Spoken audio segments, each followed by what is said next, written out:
Weeping may stay all night, but by morning, joy. I will turn their mourning into laughter and their sadness into joy.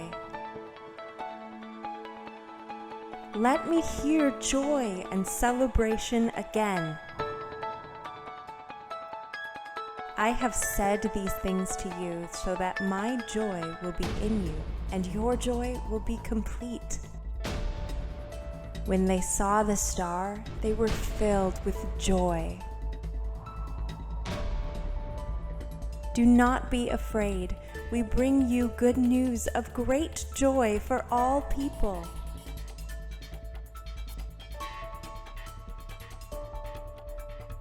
Joy. Rediscover the joy of Christmas.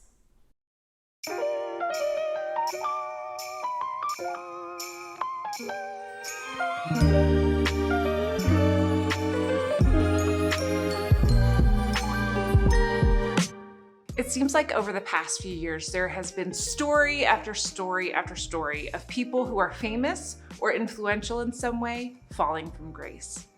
Some have fallen out of public favor when allegations of sexual assault come to light.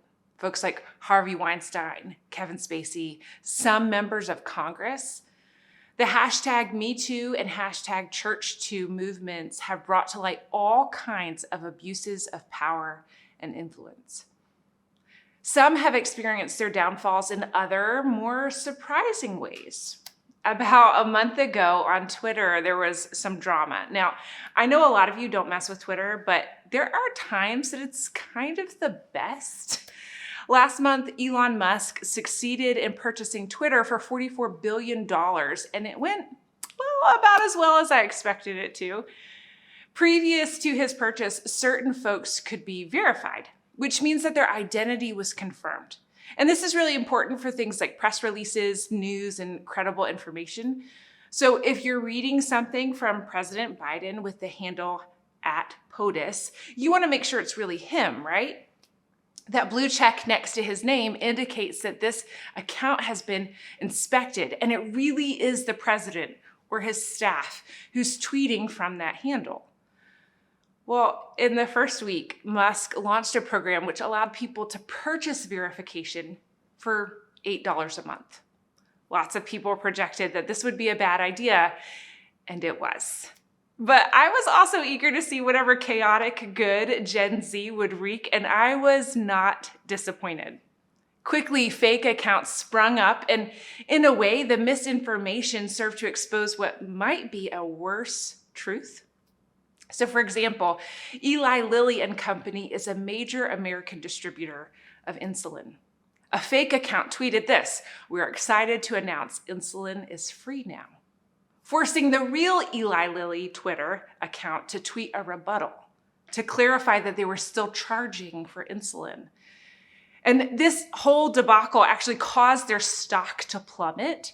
And some reflected that their loss of billions of dollars was appropriate since insulin was always meant to be free or inexpensive to those who needed it. This company has been and continues to profit off the needs of vulnerable people in our nation. In other cases, parody accounts spoofed parody accounts. So here, a fake Chiquita Banana account tweets about overthrowing a government. And then a parody of the parody account comments they haven't done that since 1954. Now, this may be a very specific kind of humor that not everyone gets, but this not only brought me a lot of joy as I watched it all unfold, but it also fits with this illustration about people with power falling.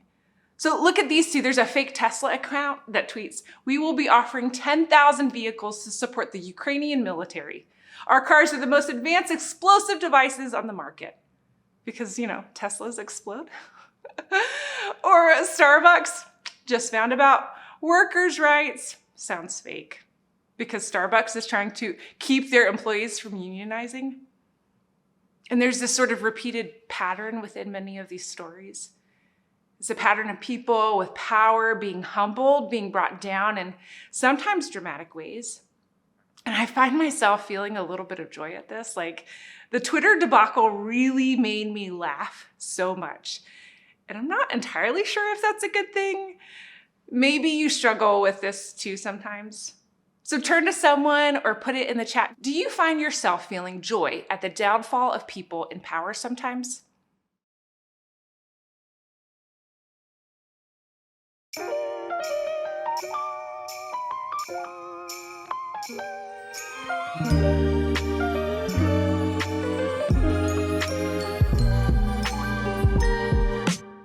So what does all this have to do with Christmas? You might be listening right now and wondering, what in the world is going on? It's Advent, right? Time has gotten weird during the pandemic, but it is December, yes? Where are we going with this? Well, I think that will become more and more clear as we continue the message this morning. Right now, we're in a series on rediscovering joy. It's a series based on a series from Church of the Resurrection and Pastor Adam Hamilton. And today we're looking at the story of events that took place in the months before Jesus' birth. This story is recorded by a friend and follower of Jesus named Luke in his account of the life and ministry of Jesus. At the very beginning of the account, Luke tells a story about a priest named Zechariah and his wife, Elizabeth. They're very old. His words, not mine. And they don't have children. In that day and time, it was more than unusual to not have children. They almost certainly desperately desired children and were unable to have them. Now, there were many priests, and so they were divided up into groups, and they took turns serving in different ways. Once, when Zechariah's group was serving, he was randomly chosen to be the priest who goes into the temple to burn incense. This is a once-in-a-lifetime opportunity. As he goes about this task, an angel of the Lord appears to him and promises the birth of a son. Now, Zechariah is a bit skeptical, and I'm not sure if I find that understandable given their age or just ridiculous, given that he's already in a conversation with an angel, and it kind of seems like the angel would know what they're talking about. But either way, he questions it, and then he isn't able to speak until after his son is born. So he goes home to his wife, Elizabeth. They conceive a baby who would be John the Baptist. A few months later, an angel appears to Elizabeth's young relative, a young woman named Mary. Mary is engaged to be married to a man named Joseph, but they haven't gotten married, and Mary is a virgin. The angel tells Mary that she will give birth to a son who will be named Jesus. Now, there's some important context to consider as we reflect on this story. And Luke clues us into it. In the time of Herod, king of Judea. Now, if you're anything like me, you probably breeze past these 8 words when you read the story of Jesus' birth. My family used to read the story every year on Christmas Eve, and it always started with these words. It's kind of like how on the night in which Jesus gave himself up for us always starts our communion reflection. This is how the Christmas reflection starts in the time of Herod, king of Judea. But that's all the attention I usually give it. So here's the context that Luke doesn't explicitly share with us because the audience he's writing for would probably already know it. King Herod was one of the most powerful men in the world. He was born around 74 BC. He died shortly after Jesus was born. He's known for amazing building projects. If you go to the Holy Land today, you can still find around a dozen buildings or ruins that he was responsible for. Nobody has ever built anything like what he built. He even rebuilt the temple in Jerusalem. He's known as this amazing builder. And Luke is writing around 80 or 90 years after he died, and people would still know about him. He amassed amazing amounts of wealth, and he was a self-absorbed megalomaniac. He banished his first wife and son to another land so that he could marry another woman. And then he eventually became jealous of her, convinced himself that she was having an affair, and had her put to death. He's more than a little paranoid, and he convinces himself that his sons are plotting against him, and he has them put to death as well. One of the more famous stories about him happens a few years before his death. It's when a small group of wise men come to him from the east, and they ask, "Where is the one born king of the Jews?" Now, Herod wasn't born king of the Jews. He was half Jewish, and he was appointed king of the Jews by the Romans. So when he hears that there was a child born king of the Jews, he's unsettled. He asks his people where it said that the king would be born, and he finds out that it's in Bethlehem. And so he sends his soldiers and he kills all the baby boys under 2 years old out of fear. And this is how the story starts. It was during this man's reign that these things happened. And so this is what's happening at sort of like 10,000 foot view. So let's zoom back into Mary and Elizabeth. When Elizabeth was about 6 months pregnant, an angel appears to Mary. It says, in the 6th month of Elizabeth's pregnancy, God sent the angel Gabriel to Nazareth, a town in Galilee, to a virgin pledged to be married to a man named Joseph, a descendant of David. The virgin's name was Mary. Mary was living in Nazareth. This is a nowhere podunk town. It's not particularly significant to the region, and Mary would have been fairly young. Now, I got married when I was 21, and by our standards, I was a baby. But if Mary were 21 when she was engaged, that would have been considered pretty old. She was likely in her teens. So there she is, minding her own business, and this angel appears in front of her. The angel went to her and said, "Greetings, you who are highly favored. The Lord is with you." Now, you may know that what we call our Bible is a collection of different kinds of writings, and none of it was written in English originally. So this section in Luke's record of Jesus' life was originally written in ancient Greek. And the word that's translated here as greetings is charis, which can also be translated as grace or joy. So it could be something like, "Rejoice, Mary. Have joy, Mary. Be full of joy, Mary." Maybe even, "You are full of, you will carry joy in your womb in the baby Jesus." Now, she didn't understand this. Mary was greatly troubled at his words and wondered what kind of greeting this might be. She's troubled by the greeting. She isn't sure what to make of it. After the angel explains a bit more, reassuring her not to be afraid because she's found favor with God and that she will give birth to Jesus, she says something that's really powerful. "I am the Lord's servant. May your word to me be fulfilled." And then the angel left her. So despite her bewilderment and surprise, she agrees to this plan. But you really can't blame her for that surprise. She's a nobody from Nowheresville. In the world's eyes, she's insignificant. She's lowly.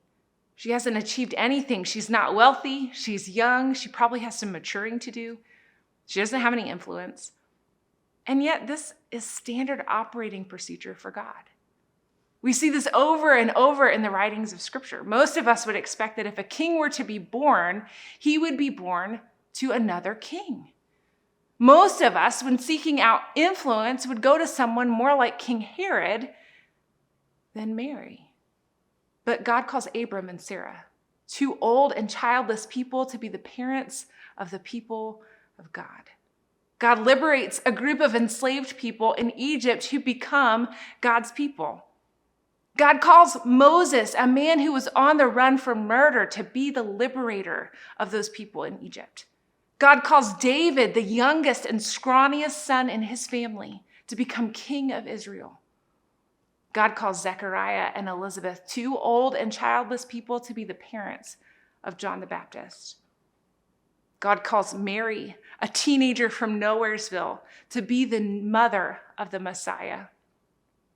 God calls Paul, a man who was hunting down Jesus' followers, to imprison and execute them, to become a church planter, preacher, and teacher of the early church. And it's Paul who writes in a letter to the church in Corinth that God chose the foolish things of the world to shame the wise. God chose the weak things of the world to shame the strong. God chose the lowly things of this world and the despised things and the things that are not to nullify the things that are, so that no one can boast before him. So obviously, this is really good news for folks like Mary, Paul, David, Abram, Sarah. What does it mean for those of us who have some forms of advantage in society? Now, I want to acknowledge that there are different kinds of advantage and power in the world, and specifically here in the United States. There are dynamics of power at play in nearly every interaction we have, and racism, ableism, sexism are dynamics of power that affect all of us in different kinds of ways. But most of us have some element of advantage in the greater global sense, and some of us have a good amount of power, of privilege here in the United States. So we might be feeling some tension here. We love to see the powerful fall and the powerless lifted up, but we all have some kind of power here. So how do we find joy then? How do we find joy if God chooses to lift up the lowly? So let's turn our attention back to the story for more that we can learn. Mary travels from Nazareth to Jerusalem. It's about 65 miles south to visit Elizabeth. Elizabeth greets Mary, saying in a loud voice, "Blessed are you among women, and blessed is the child you will bear." Now, what do you suppose blessed means? People use #blessed all the time on social media. I'm sure most people really mean it as a way to express thanks to God or their deity or the universe for the things they have or experience. A quick search on Instagram shows a lot of gym pictures, couples pictures, and a couple really fancy cars. Life is good, #blessed. But in this context, Elizabeth is declaring that Mary is blessed, that she's the most blessed among all women. Mary, lowly Mary, whose family will likely be upset with her when they realize she's pregnant before her wedding. Mary, who doesn't have nice things. She isn't wealthy. Her life isn't going well. She's at risk of physical harm and material poverty due to her pregnancy. She'll watch her son be picked on for being different. Then she'll watch him begin his earthly ministry and ultimately die by crucifixion. This isn't what we typically think of when we say blessed, is it? What if being blessed means being right in the middle of God's plans? Right in the middle of what God is up to. Being blessed means experiencing the closeness of God. So turn to someone or put it in the chat. What do you think of that definition of blessed? That it's being in the middle of God's plans. Take a moment and talk about it.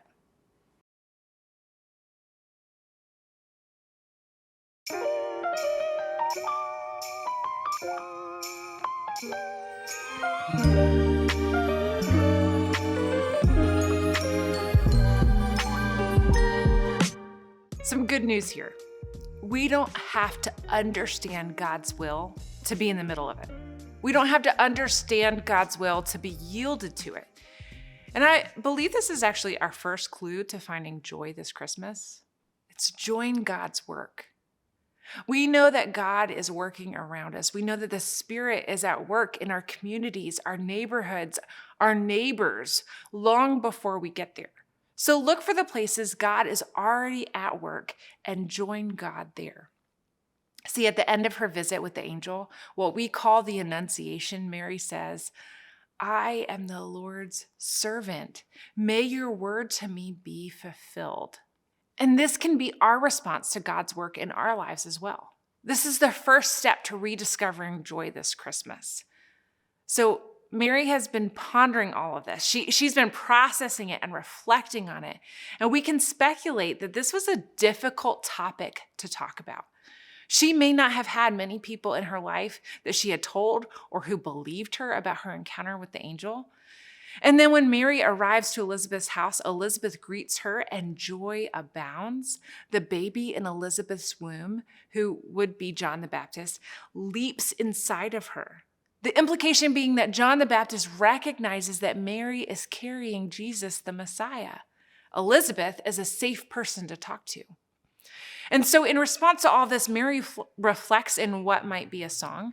These words pour out of her. It's come to be known as the Magnificat. I'm going to read it now. "Oh, how my soul praises the Lord, how my spirit rejoices in God, my Savior. For he took notice of his lowly servant girl, and from now on, all generations will call me blessed. For the Mighty One is holy, and he has done great things for me. He shows mercy from generation to generation to all who fear him. His mighty arm has done tremendous things. He has scattered the proud and haughty ones. He has brought down princes from their thrones and exalted the humble. He has filled the hungry with good things and sent the rich away with empty hands. He has helped his servant Israel and remembered to be merciful. For he made this promise to our ancestors, to Abraham and his children forever. Wow, these are some heavy-hitting verses. It's kind of a lot to take in, actually. And these two verses right here, they're kind of troublesome for us. His mighty arm has done tremendous things. He has scattered the proud and haughty ones. He has brought down princes from their thrones and exalted the humble. This is a song about bringing the powerful down and lifting up the humble. This is about corporations and unscrupulous CEOs losing money and influence, sometimes because of Twitter. This is about abusers of power being exposed. And it's about those who have been abused, mistreated, oppressed, and hungry being lifted up. This is the connection to the people who have fallen out of favor in the public eye. People who have been exposed for their misdeeds, their abuses of power. This is about people who exploit illness to make incredible amounts of money being exposed. This is the great reversal. In many places, this happens nowadays because of strong, brave women who have had the courage to stand up and tell the truth. And the patron saint of strong women is this teenage girl from Nowheresville, Mary. Mary becomes a person who is so close to the center of God's redemption plan for the world. The only person closer than her is Jesus. God used Mary. God chose her. God lifted up the lowly. So turn to someone or put it in the chat. Where have you seen God at work around you lately?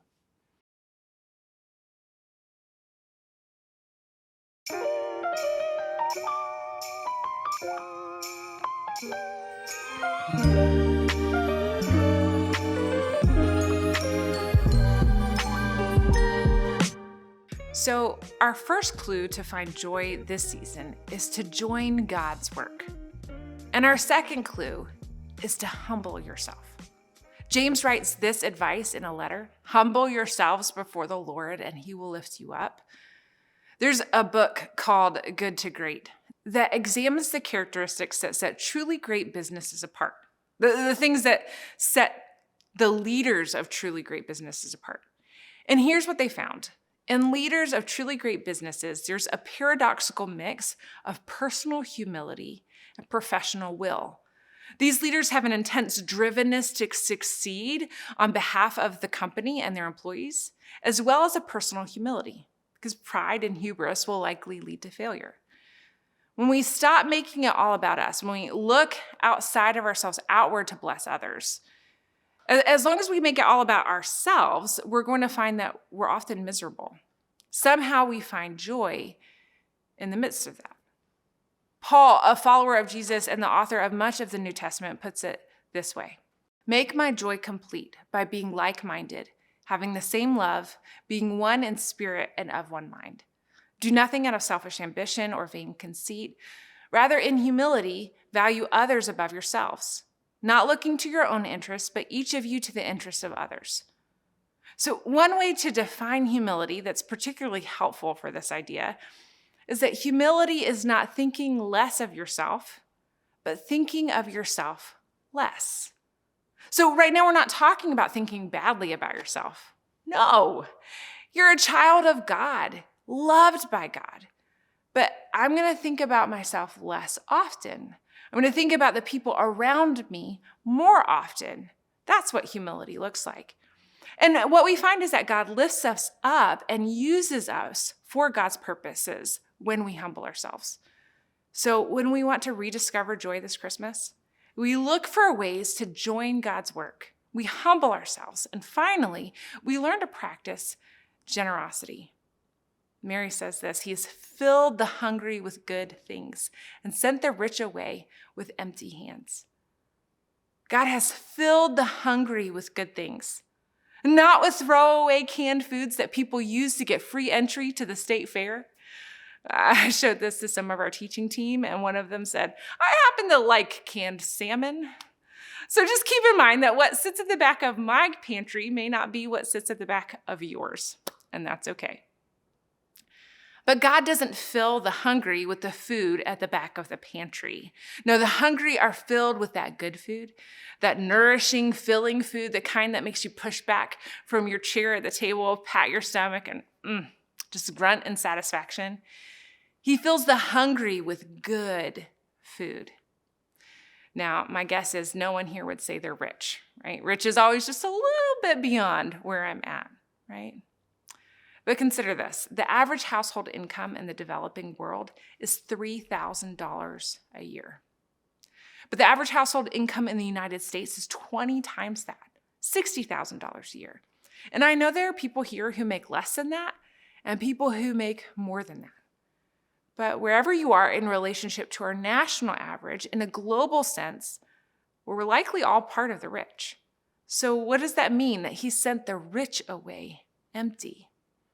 There's something Jesus says about 30 years later that might help us understand this. From the one to whom much has been entrusted, even more will be demanded. So this idea that whatever we've been entrusted with, our gifts, our wealth, our influence, it's meant to be used to make the world look more like God's kingdom. Our wealth is meant to be used to make the world look more like God's kingdom. We look for ways to join in God's kingdom work, and we find joy in the process.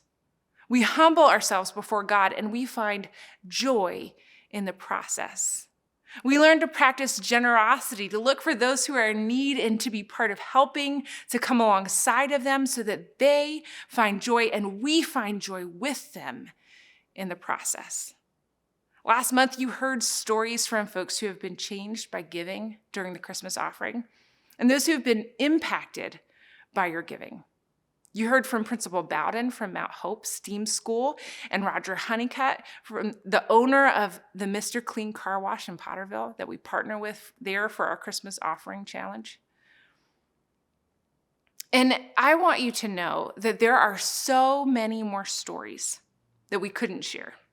Stories you'll never hear, stories that are sacred and vulnerable and not right for this public setting. People who were carried over a few more days because of your generosity. God chooses the poor and the powerless.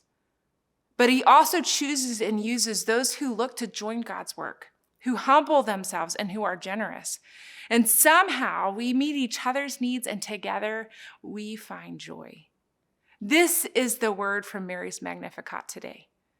And now as we close, I want to invite you to pray with me Mary's prayer of surrender. Adjust your posture as you need to. Maybe set your hands gently in your lap. And let's pray this together. Here I am, Lord. Use me. Amen. Let's find joy together.